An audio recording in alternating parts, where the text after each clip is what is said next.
بسم اللہ الرحمن الرحیم۔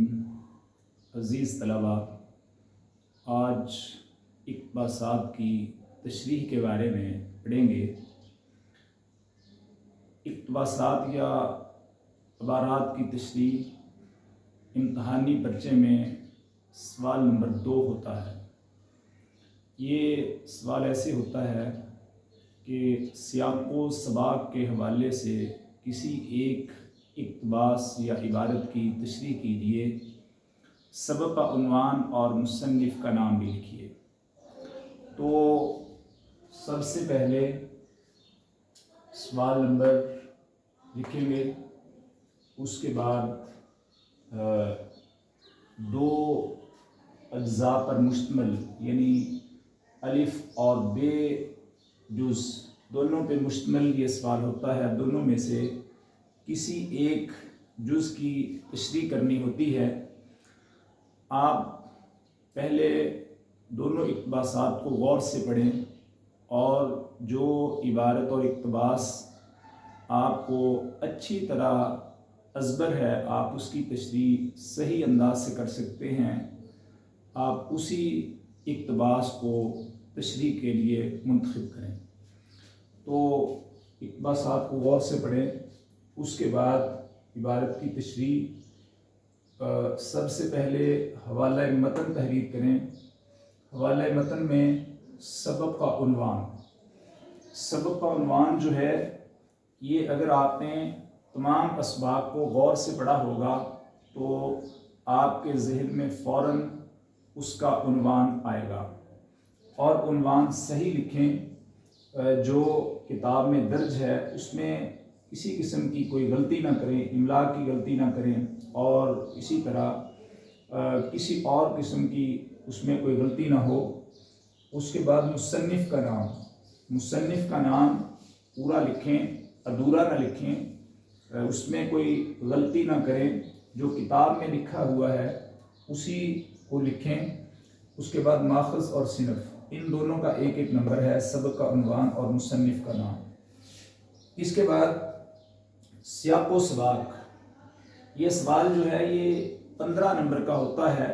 اس میں سبق کا عنوان اور مصنف کا نام، یہ ان دونوں کا ایک ایک نمبر ہوتا ہے، اور اس کے بعد سیاق و سباق کے 3 نمبر ہوتے ہیں۔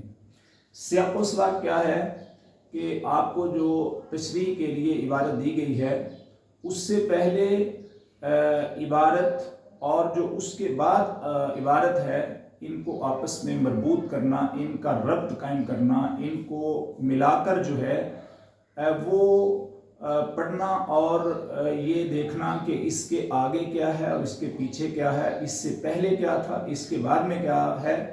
تو بات کو سمجھنے کے لیے، عبارت کو سمجھنے کے لیے اس سے پہلے جو کچھ ہے اس کو سمجھنا، اور جو کچھ اس کے بعد میں ہے اس کو سمجھنا جو ہے، یہ سیاق و سباق ہے۔ اس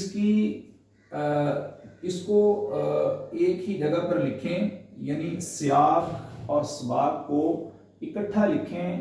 سیاق الگ اور سباق الگ لکھیں گے تو یہ غلط ہوگا، ایسے نہ لکھیں بلکہ اس کو اکٹھا لکھیں، کیونکہ یہ ایک ترکیب ہے سیاق و سباق، اس لیے اس کو الگ الگ لکھنا غلط ہوگا۔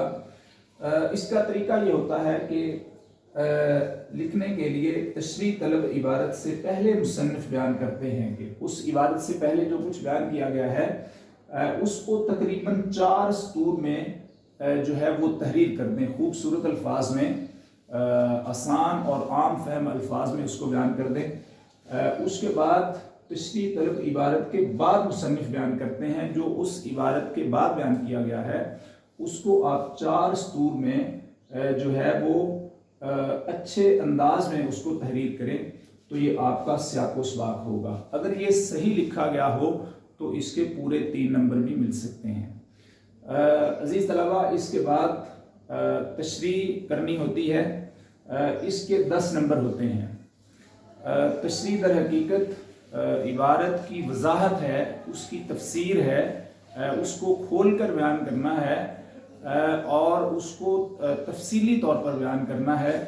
تو اس کو آسان اور عام فہم الفاظ میں یعنی سادہ الفاظ میں لکھا جائے، لیکن صحیح الفاظ استعمال کیے جائیں، صحیح جملے استعمال کیے جائیں گرامر کے اعتبار سے، اور اسی طرح جو قواعد اور اصول ہیں ان کا اس میں خیال رکھا جائے۔ تشریح لکھتے ہوئے غلطیاں نہ کی جائیں، اس میں جو ہے وہ جملے غلط نہ ہوں، الفاظ کو غلط نہ لکھا گیا ہو، املا کی غلطیاں نہ ہوں، ان تمام باتوں کا خیال رکھا جائے۔ تو دراصل تشریح جو ہے وہ اس عبارت کو وضاحت سے بیان کرنا ہے کہ اس کے اندر کیا بیان کیا گیا ہے۔ اگر جملے اختصار سے لکھے گئے ہیں تو اس کو وضاحت سے بیان کر دیں اور ان کی تفصیل جو ہے وہ بیان کر دیں، اور اسی طرح اگر کوئی تلمیح کے طور پر کچھ الفاظ استعمال کیے گئے ہیں یا کوئی واقعہ جو ہے وہ اس کو مختصراً بیان کیا گیا ہے تو اس کی آپ وضاحت بیان کر دیں۔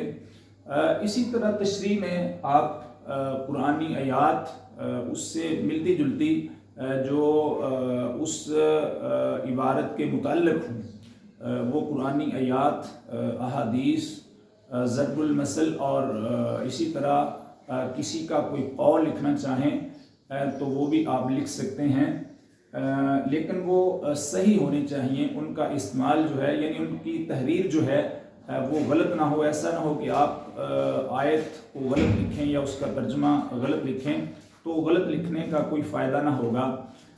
تو عبارت کو ہمیشہ خوبصورت لکھیں، اور جو کچھ عبارت کے اندر ہے